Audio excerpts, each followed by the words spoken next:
दोस्तों, आज हम एक ऐसी सच्चाई पर बात करेंगे जो हमारी रोजमर्रा की जिंदगी को चुपचाप बदल रही है। Mobile phone. ये एक ऐसी चीज है जो कभी हमारे लिए सिर्फ एक साधारण गैजेट थी, लेकिन अब ये हमारी आदत, हमारी जरूरत और कहीं ना कहीं हमारी कमजोरी बनती जा रही है। ये डिवाइस अब हमारे हर पल का हिस्सा बन चुका है। सुबह से रात तक, हर जगह, हर वक्त हम दिन की शुरुआत इसी से करते हैं और रात को सोने से पहले भी इसी को देखते हैं। चाहे ऑफिस हो, स्कूल हो या घर, मोबाइल हमारे साथ हर जगह है। इसमें कम्युनिकेशन, एंटरटेनमेंट, नॉलेज सब कुछ है और यही वजह है कि हम इससे दूर नहीं रह पाते। सोशल मीडिया, गेम्स, वीडियो और अनगिनत ऐप्स ने इसे और भी आकर्षक बना दिया है। लेकिन क्या ये हमारी सबसे बड़ी कमजोरी भी बन चुका है? क्या हम इसके बिना बेचैन हो जाते हैं? क्या ये हमारी मानसिक शांति और ध्यान को प्रभावित कर रहा है?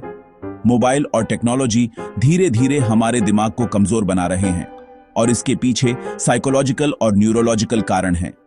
रिसर्च बताती है कि लगातार मोबाइल यूज करने से हमारा ध्यान भटकता है, याददाश्त कमजोर होती है और दिमाग में स्ट्रेस बढ़ता है। आज हम जानेंगे कि मोबाइल की लत हमारे दिमाग पर कैसे असर डालती है और इससे बचने के लिए क्या कर सकते हैं। अगर आप भी महसूस करते हैं कि मोबाइल के बिना रहना मुश्किल है, तो ये वीडियो आपके लिए है। सबसे बड़ा असर, हमारा अटेंशन स्पैन खत्म हो रहा है। आजकल हम जितनी तेजी से स्क्रीन बदलते हैं, उतनी ही तेजी से हमारा ध्यान भी भटक जाता है। पहले छोटी छोटी चीजों में भी हम घंटों लगे रहते थे, अब कुछ ही सेकंड में बोरियत महसूस होने लगती है।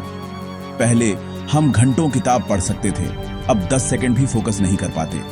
किताबें, आर्टिकल्स या कोई भी लंबा काम, सब अधूरा छूट जाता है क्योंकि हमारा दिमाग हर वक्त कुछ नया, कुछ तेज चाहता है। Short form content, reels, shorts, TikToks ने हमारे दिमाग को इंस्टेंट ग्रेटिफिकेशन का आदी बना दिया है। हर बार जब हम स्क्रीन पर उंगली घुमाते हैं, दिमाग को एक छोटा सा इनाम मिलता है और हम उसी के पीछे भागते रहते हैं। हर 15 सेकंड में नया वीडियो, नया डोपामाइन हिट। अब गहराई में जाने का धैर्य ही नहीं बचा। हम सतह पर तैरते रहते हैं, असली समझ और सीख कहीं पीछे छूट जाती है। पढ़ाई या काम के वक्त भी दिमाग बेचैन रहता है, बार बार फोन की तरफ जाता है। नोटिफिकेशंस, मैसेजेस और एंडलेस स्क्रॉल, ये सब हमें बार बार इंटरप्ट करते हैं, जिससे हम किसी भी काम में पूरी तरह डूब नहीं पाते। ये सिर्फ आदत नहीं, दिमाग के पाथवेज बदल रहे हैं। हम स्प्रिंटर बन गए हैं, मैराथन नहीं दौड़ सकते। हमारा दिमाग अब लंबी रेस के लिए तैयार ही नहीं रहता, छोटी छोटी डिस्ट्रैक्शंस में ही उलझा रहता है। डीप वर्क, नई स्किल्स, असली ग्रोथ, सब कुछ सतह पर रह गया है, गहराई खो गई है। अगर हमें सच में कुछ बड़ा हासिल करना है, तो इस डिजिटल कैद से बाहर निकलना ही होगा, वरना हम हमेशा 10 सेकंड के कैदी बनकर रह जाएंगे। दूसरा बड़ा नुकसान, हमारी याददाश्त कमजोर हो रही है। फोन अब हमारा एक्सटर्नल हार्ड ड्राइव बन गया है। नंबर, बर्थडे, रास्ते सब फोन में सेव हैं। डिजिटल एमनीशिया या गूगल इफेक्ट, जब जानकारी आसानी से मिल जाती है, दिमाग उसे याद रखने की कोशिश ही नहीं करता। नतीजा, नाम, बातें, छोटी छोटी चीजें भूलने लगे हैं। याददाश्त की मसल कमजोर हो रही है। फोटो लेने में पल जीना भूल जाते हैं। यादें भी डिजिटल हो गई हैं। असली इमोशनल मेमोरी कम हो रही है। दिमाग अब डेटा पॉइंट्स स्टोर कर रहा है, असली यादें नहीं। अब बात करते हैं डोपामीन की, हमारे दिमाग का फील गुड हार्मोन। जब भी हमें कुछ अच्छा लगता है, जैसे कोई तारीफ, स्वादिष्ट खाना या कोई उपलब्धि, तो दिमाग डोपामाइन रिलीज करता है। ये हमें अच्छा महसूस कराता है और बार बार वही चीजें करने के लिए प्रेरित करता है। सोशल मीडिया हर लाइक, कमेंट, नोटिफिकेशन पर डोपामाइन हिट देता है। इंस्टेंट, आसान खुशी। हर बार जब फोन वाइब्रेट करता है या नोटिफिकेशन आता है, दिमाग को एक छोटा सा इनाम मिलता है। ये इनाम इतना आसान और तेज है कि हम बार बार फोन चेक करने लगते हैं। धीरे धीरे दिमाग इस तेज डोपामाइन का आदी हो जाता है। Dopamine desensitization.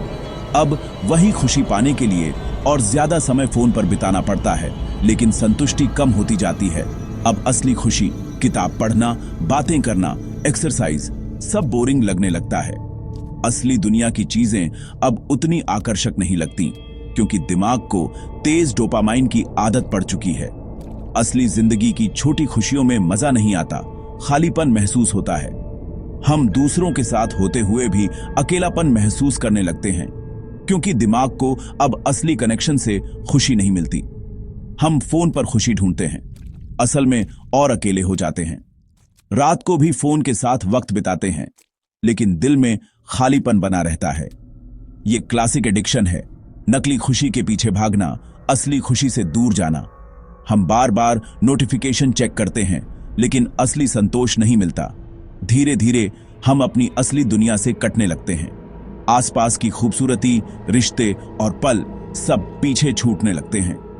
हमें समझना होगा कि यह खुशी अस्थायी है, असली संतोष कहीं और है। असली खुशी उन पलों में है जब हम अपने आसपास के लोगों और दुनिया से जुड़ते हैं, बिना किसी स्क्रीन के। मोबाइल का डार्क साइड, ओवरथिंकिंग और एंजाइटी। सोशल मीडिया पर हम दूसरों की परफेक्ट लाइफ देखते हैं, अपनी रियल लाइफ से तुलना करते हैं। इससे इंफीरियरिटी कॉम्प्लेक्स और ओवरथिंकिंग बढ़ता है। क्या मैं पीछे रह गया हूं? मोबाइल एक इल्यूजन ऑफ कनेक्शन देता है, लेकिन असल में अकेलापन बढ़ाता है। लगातार तुलना, डर और चिंता मेंटल हेल्थ पर बोझ डालते हैं। डिप्रेशन, एंजाइटी, मेंटल थकान, युवाओं में ये सब बढ़ रहे हैं।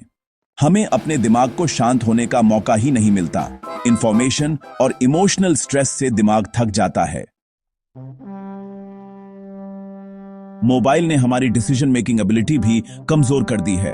हर छोटे फैसले के लिए गूगल क्या पहने, क्या खाएं, क्या देखें, सब बाहर से पूछते हैं। कॉग्निटिव ऑफलोडिंग, हम सोचने की प्रक्रिया भी फोन पर डाल रहे हैं।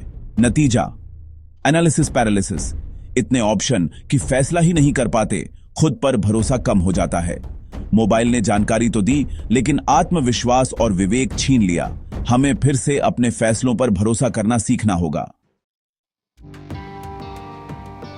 मोबाइल हमारी नींद का सबसे बड़ा दुश्मन बन गया है। रात को फोन की ब्लू लाइट मेलाटोनिन को रोकती है, नींद आने में देर, स्लीप क्वालिटी खराब। सुबह थके हुए उठते हैं, दिन भर सुस्ती और चिड़चिड़ापन। फिर से फोन उठाते हैं, एक और साइकिल शुरू। नींद पूरी न होने से दिमाग पर गंभीर असर, मेमोरी लॉस, कंफ्यूजन, बीमारियों का खतरा। अगली बार रात को फोन उठाएं तो याद रखें, आप अपनी नींद और दिमाग का भविष्य दांव पर लगा रहे हैं। मोबाइल ने हमारी क्रिएटिविटी भी खत्म कर दी है। क्रिएटिविटी के लिए बोरियत जरूरी है। खाली समय में दिमाग नए आइडियाज सोचता है। अब हर खाली पल में फोन, ट्रैफिक, लाइन, इंतजार, हर जगह कंटेंट कंज्यूम कर रहे हैं। लगातार इनपुट के शोर में अपने ओरिजिनल विचार दब जाते हैं। हम पैसिव कंज्यूमर बन गए हैं, एक्टिव क्रिएटर नहीं। क्रिएटिविटी के लिए दिमाग को स्पेस चाहिए। फोन को साइड में रखिए, बोर होने दीजिए। देखिए आपका दिमाग आपको कहां ले जाता है। ये छोटा सा डिवाइस हमारी मेंटल हेल्थ, फोकस, याददाश्त, खुशी और क्रिएटिविटी पर गहरा असर डाल रहा है। मोबाइल आपका सर्वेंट होना चाहिए, मास्टर नहीं। छोटे छोटे कदम उठाइए, जैसे सोने से पहले फोन बंद करना, नो फोन जोन बनाना। अगर आज कंट्रोल नहीं किया तो कल दिमाग आपके कंट्रोल में नहीं रहेगा। ये आपकी लड़ाई है, आपको ही लड़नी होगी। नीचे कमेंट करें, आप दिन में कितने घंटे मोबाइल चलाते हैं। वीडियो लाइक करें, शेयर करें और चैनल को सब्सक्राइब करें।